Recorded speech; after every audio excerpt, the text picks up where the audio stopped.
अस्सलाम वालेकुम दोस्तों, कैसे हैं आप? कहानी कॉर्नर में खुश आमदीद। तो आज हम लाए हैं एक नई कहानी, एक नई स्टोरी। जवान रूमी रात के 2 बजे का वक्त था। शाहिद की नज़र उस दुकान पे पड़ी जहां वो मुलाजिम था।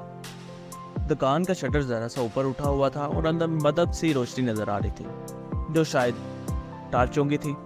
इसने मोटरसाइकिल रोक दी।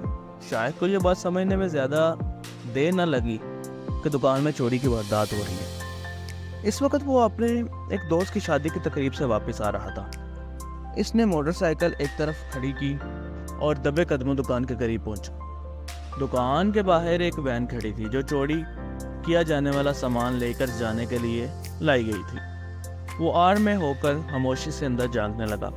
अंदर चोर मौजूद थे और ये तादाद में 4 थे।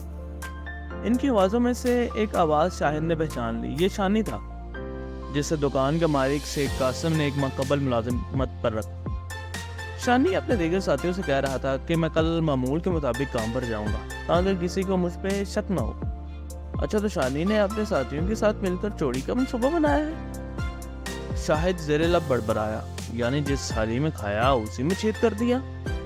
इसने सोचा पुलिस को फ़ोन करना चाहिए और पतलून की जेब से मोबाइल फ़ोन निकाला। इसी दौरान उसे सेठ कासिम का रवैया याद आ गया। कासिम इलेक्ट्रॉनिक्स के नाम से मुख्तलिफ बड़की अशिया की एक बड़ी दुकान थी जिसमें शाहिद के अलावा 5 मुलाजिम और भी काम करते थे। दुकान के मालिक सेठ कासिम का रवैया मुलाजिमों के साथ ज़रा सा, अगरचे वो कभी किसी की हक तलफी नहीं करता था, मगर वो नज़्म ज़ब्त का भी बहुत पाबंद था और चाहता था कि इसके मुलाजिम भी इस बात का हयार।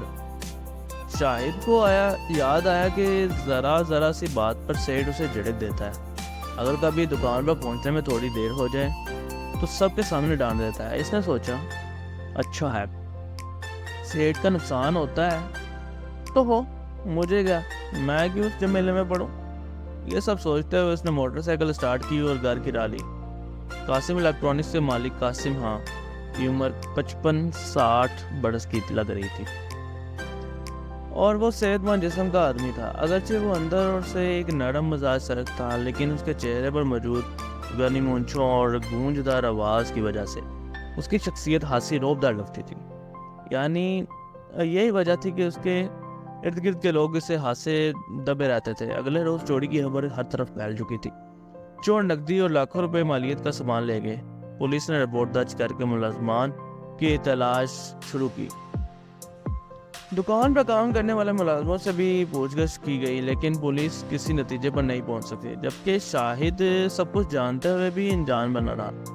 चोरी की वारदात को 2 दिन हो चुके थे। सेठ कासिम ने तमाम मुलाजमों को इकट्ठा किया और उसे मुखातिब हुआ। तुम सब के इल्म में है कि मेरी दुकान में वारदात हुई है।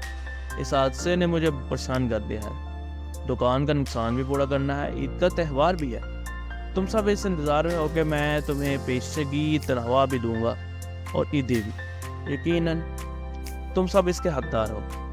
मैं तुम लोगों को पेशगी तनख्वाह भी दे रहा हूँ और ईद भी। ईदी की रकम भी पिछले साल के मुताबिक ही होगी। मैं दुआ करता हूँ कि तुम सब की ईद अच्छी गुजरे। शाहिद सर झुकाए हुए हालात में गुम था। वो सोच रहा था कि सेठ दिल का बुरा नहीं है, उसे हमारी फिक्र है। वो इन मुश्किलात में से भी हमें नज़रअंदाज नहीं कर रहा। शाहिद को अपनी गलती का पछतावा होने लगा। उसका ज़मीर जाग उठा।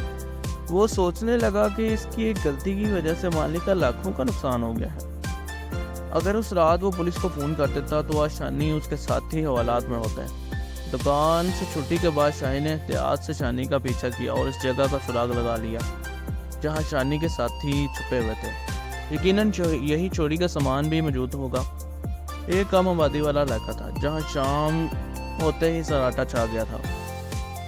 इस काम से फारिग होने के बाद वो सेठ के घर पहुंचा और उसने कासिम को चोरी की रात होने वाले वाक़े की रोदात सुनाई।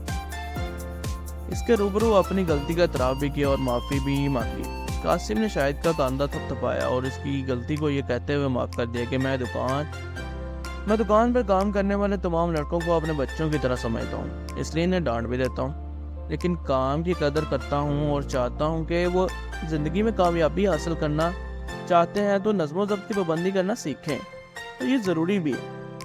شاہد نے پولیس کو اپنا بیان دیا اور اس جگہ کی نشاندہی کی جہاں شانی کے دیگر ساتھی چھپے ہوئے تھے۔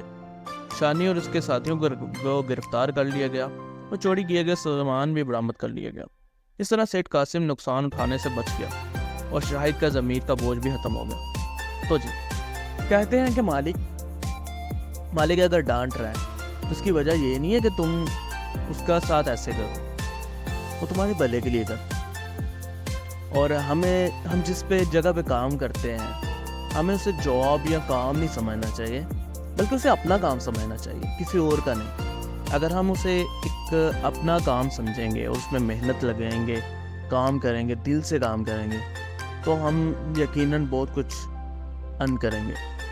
پیسہ نہیں، لیکن ایک عزت، ایک وقار اور ایک اندرونی سیٹسفیکشن کہ ہم کچھ ہیں، ہم نے کچھ کیا ہے اس کے لیے، اور یقیناً وہ مالک بھی خوش ہوگا اور ہم سرخرو ہو سکتے ہیں۔ تو یہ تھی ہماری کہانی۔ ملتے ہیں نئی ویڈیو میں۔ ٹل دین کیپ لرننگ۔ اللہ حافظ۔